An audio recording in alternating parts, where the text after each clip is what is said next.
some of my buddies, we got on a streetcar on Canal Street, I think they called it. And then it was a real wide area with the center strip on it, like a boulevard. And there was railroad tracks, and the streetcars ran in that boulevard. And we got on it and went clear out to the end of it. And of course we come to the ocean then, and there was we had heard that there was a dance boat there. They had about 4 different floors on the boat with different dances. I think 3 of us went down there and we paid our $2 or whatever it was and got on the ship. We didn't particularly care about it, so we were going to get off. So we go back downstairs and go to where we got on, and we wanted to get off. And the guy says, "You can't get off." I said, "The hell we can't get off. You're not going to stop us." Of course, we were in the military. We thought we knew everything. And finally, the guy says, "You want off?" And we said, "Yeah." He says, "Well, look out there." What we didn't know, this big boat goes out into the bay and cruises it like on a midnight cruise for dancing and stuff. We changed our mind about getting off. We waited till they docked. But those are the things you remember. I guess you'll always remember.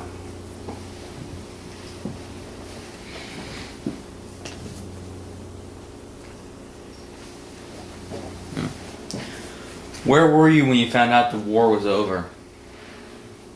Well, that's a good question. I gotta stop and think. I guess it was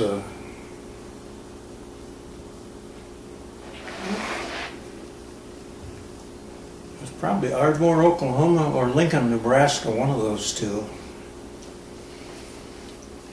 I remember clearly when President Roosevelt died. Remember that we were on a bus just leaving camp, going to town, and they announced that Roosevelt had died.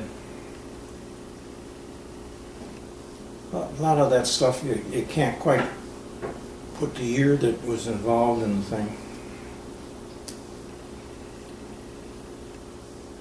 But that was a big day. That was what, 1945? That would be the year. Yeah. Yeah, that's, I don't know whether it was Oklahoma or Lincoln, Nebraska. We were in so many places that it's hard to recall exactly which one you were at. Where all did you go? Where all did you go? What do you mean? Well, I mean, you've talked about Keesler Field and Oklahoma and then Sioux Falls, and now you're talking about Lincoln. It's like, where all did you go? Just, you were all over the place. Boise Station. Well, like I started out,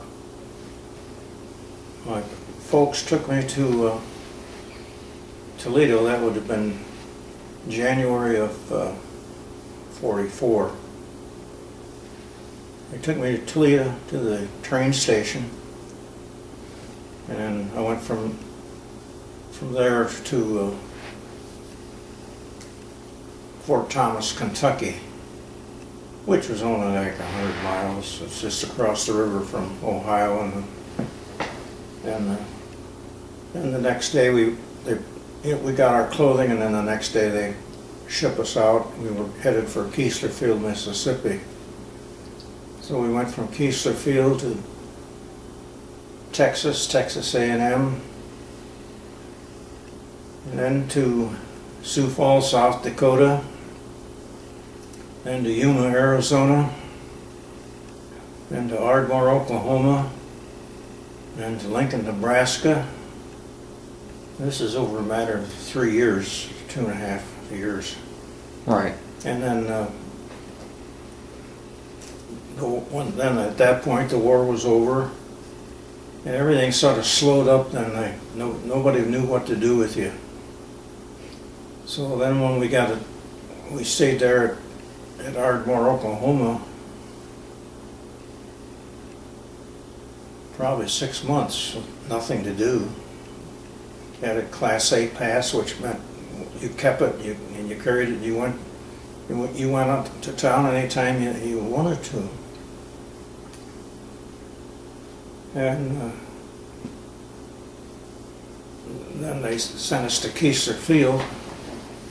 That was sort of a place where you also could spend some time before you could get out of the service. And when we went in there, I think there was about 20 of us, and we all were sergeants, or there were a couple of them. Well, my one friend was a staff sergeant. So we go in there and go through processing. Now they would call it human relations, you know. And the guy asked us individually, he says, "What would you like to do?" And we said, "What do you mean, what would you like to do? You know, nothing is what we like to do." He said, "Well, we don't have any non-commissioned officers on the base, so very few. So he said, you guys are all got rank, and we'll give you pick your assignment." Wait a minute. So we went out, our buddies, a certain part of us got together. I mean, I'm not saying we were all friends, the 20 of us. There was about 5 of us were good friends. But this sergeant that I told you stopped in Fremont one time. He said, "Well, let's pick what we want to be in charge of." So I picked shipping and receiving. Everybody that come to that camp had to go through where I was working. I was in charge of it. Some of them were the motor pool. Some of my buddies went to the motor pool. That meant if we needed transportation, all we'd call him and say, we need to go to town. He'd send a car over and we'd go to town. And other guy, let's see, motor pool, what do you call where they have all the food, the commissary. Mm-hmm. He had that. We had food galore. My staff sergeant buddy, his wife was with him again in town. We would ship or send in hams, turkeys, chickens, every kind of food you want, we'd send it in. She would then cook it up, and we'd go in there in the evening for a meal. That was a lot of work for her. We realized it later that, man, that was, she did it, she was wonderful. And if we'd have got caught, I don't know what, I'd probably still be doing KP someplace. But it was great. The time went fast, really. And then they come up, and all of a sudden we got orders. We were to go to a place in Indiana for discharge. So we cut the orders and went to Indiana and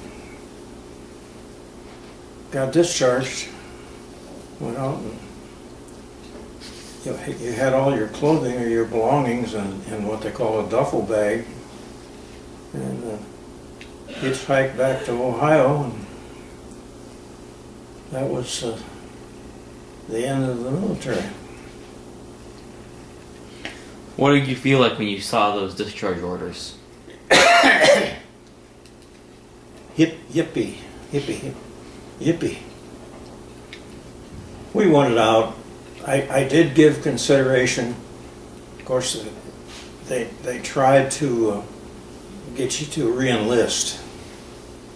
They promised you most everything. Another stripe. That point, the only thing most of us was, we just want to go home. And most all of us did. We just took our discharge and got out of there. So when you get home,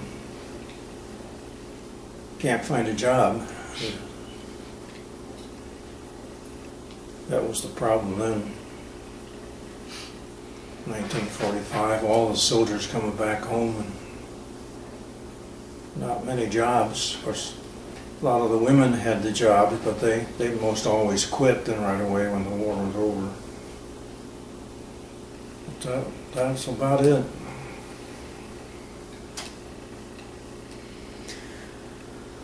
So what did you do for a career after the war ended and you got a job? Well, getting a job was tough.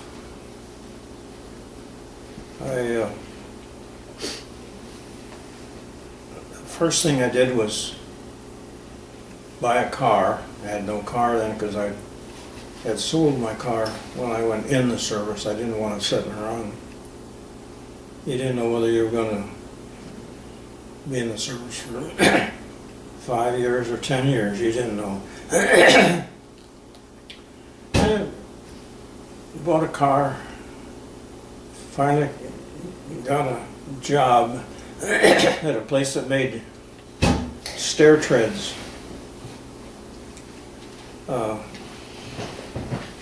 Probably before your time, but every stairway going upstairs had a rubber stair tread over it. They didn't carpet. In those days, they didn't carpet stairways. They put these rubber bullnose stair treads. And I worked on there, and then in 1946, then I got married. And then I was working the night shift too, 4 to midnight, and I got on the midnight to 8 shift, and that was a little bit too much. I didn't like that night work. So I went to a place that was called, the gas product was called High Speed. And I went there to look for a job. And what I wanted, they had advertised a job for a job of accounting, and that was what I trained for in high school. That was my special bookkeeping, typing, that type of thing. And they said it wouldn't be open for like 6 months. Did I want to drive truck for 6 months? And I said, yeah, I was, to be able to get the job. They guaranteed me I'd get the job then, so I started driving truck then. And of course, in those days, transport of gasoline was these small trucks, tank trucks, just small units, you know, not semis. And I think the truck I had, I can still remember, was 1,215 gallon, 5 compartment, total 1,215 gallon. Well, I drove that for about 4 months, and they decided they wanted to increase the size of the trucks, so they purchased a semi. Was only a 3,000 gallons capacity, small, you know, not a tanker like you see on the road today. Those trucks, do you know what they hold? No. 8,000 gallons, or a little bit more sometimes. Wow. So you can see the difference. I got a truck, a brand new truck, and it was red. That was our color for High Speed, was red.